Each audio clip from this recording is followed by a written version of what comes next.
दोस्तों, हमारे YouTube channel में आपका स्वागत है। जैसा कि आप सभी अभ्यर्थी इतने अधिक कमेंट कर रहे थे कि वर्ग 3 जो 2020 में भर्ती आई थी उसकी तीसरी काउंसलिंग के बारे में कुछ जानकारी दीजिए। देखिए, अभी तक तो क्या था, कोई भी जानकारी मिल नहीं पा रही थी। और दूसरी बात, जहाँ से वर्ग 3 की वैकेंसी के बारे में जानकारी मिलती है, वहाँ पर जो बाबू बैठते थे वो भी बदल गए। तो क्या हुआ, जानकारी मिल नहीं पा रही थी।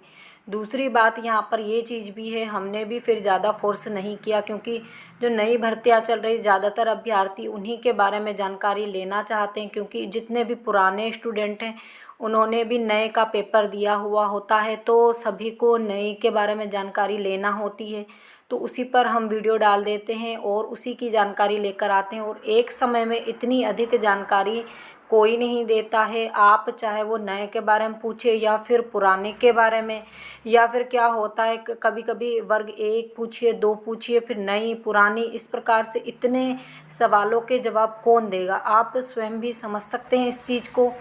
तो इसीलिए हमने अभी तक जानकारी नहीं डाली, लेकिन जब हमारे पास बिल्कुल कंफर्म जानकारी आई कि इस कारण से वर्ग 3 की, देखिए आप सभी को मालूम है कि हाई कोर्ट ने फैसला दिया, जो 11 यानी कि 11 सितंबर या उसके बाद जितने भी अभ्यर्थी वर्ग 3 में बीएड-धारी जिनको ज्वाइनिंग मिली उनको सुप्रीम कोर्ट ने बाहर करने का निर्देश दिया।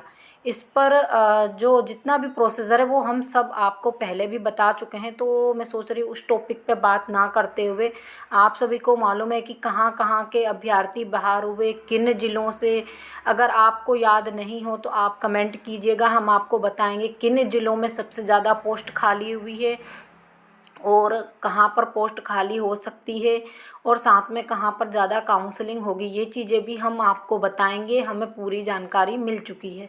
अब जो आपका सवाल है कि क्या तीसरी काउंसलिंग होगी या क्यों नहीं हो रही, सबसे महत्वपूर्ण पहले तीसरी काउंसलिंग होगी या नहीं वो छोड़िए, सबसे पहले क्यों नहीं हो रही। तो देखिए, यहाँ पर अभ्यर्थियों को हाई कोर्ट के द्वारा तो बाहर कर दिया गया था, तो यहाँ पर अभ्यर्थियों ने क्या किया, पुनर्विचार याचिका लगा दी। जो हमें शुरू से जानकारी है वो जैसे स्टेप बाय स्टेप होता है, हम वो पूरी आपको क्लियर करते जाएंगे ताकि क्या हो, आप लोगों को चीज़ें जो बहुत, देखिए बहुत सारे महीने हो गए इस पर हमने कोई वीडियो नहीं बनाई, बहुत सारे नए अभ्यर्थी भी जुड़ेंगे ताकि उनको भी सभी चीज़ें समझ में आ सके।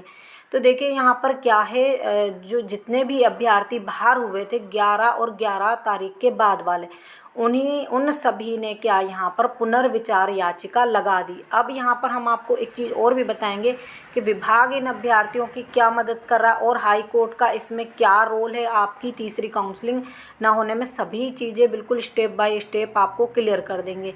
तो देखिए यहाँ पर जब पुनर्विचार याचिका लगाई उस पर क्या हो रहा है, अभ्यर्थी जैसे आज मान लीजिए आज आपकी 1 जुलाई की हेयरिंग थी, या तो अभ्यर्थियों के वकील पहुंचेंगे नहीं या फिर वो क्या करेंगे। देखिए, जब तक पुनर्विचार याचिका लगाई जाती है, जब पुनर्विचार याचिका लगाई जाती है उसमें इन्होंने क्या किया है, एक स्टे ले लिया है जिसमें कि जब तक हाई कोर्ट द्वारा इस पर पुनर्विचार कर कर हमको बाहर नहीं किया जाता तब तक हम अपने पद पर बने रहेंगे। एक चीज़ तो हम आपको ये क्लियर कर दें कि जो आपकी तीसरी काउंसलिंग नहीं होने का महत्वपूर्ण कारण निकल कर आया ये है कि अभ्यर्थियों ने स्टे ले लिया है और जिस पद पर वो थे उसी पद पर अभी भी वो कंटिन्यू सर्विस कर रहे हैं। तो ये जानकारी हमें विभाग के माध्यम से ही मिली है, कुछ मतलब जो अधिकारी थे उन्होंने ही बताया है।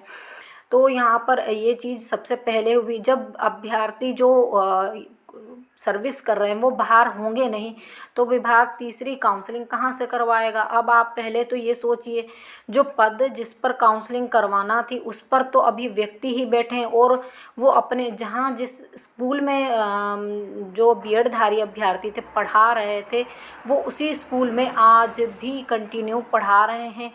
तो ये कारण है आपका तीसरी काउंसलिंग नहीं होने का। तो देखिए ये एक चीज़ हमने बिल्कुल आपको क्लियर कर दी है कि पुनर्विचार याचिका लगाई गई। याचिका के बाद एक याचिका और लगी जिसमें स्टे लेकर वो पद पर बने रहे, और उन्होंने एक महत्वपूर्ण उनके वकील की तरफ से तथ्य रखा गया, वो भी हम आपको नेक्स्ट वीडियो में साझा करेंगे, क्योंकि मेरी तबीयत ठीक नहीं रहती, बड़े बड़े वीडियो मुझसे बन नहीं पाते हैं। तो सर आएंगे वो वीडियो बनाएंगे, लेकिन आप लोगों की बहुत अधिक कमेंट भी आ रहे थे और सर ने कहा कि आप वीडियो बना लेना। Thank you.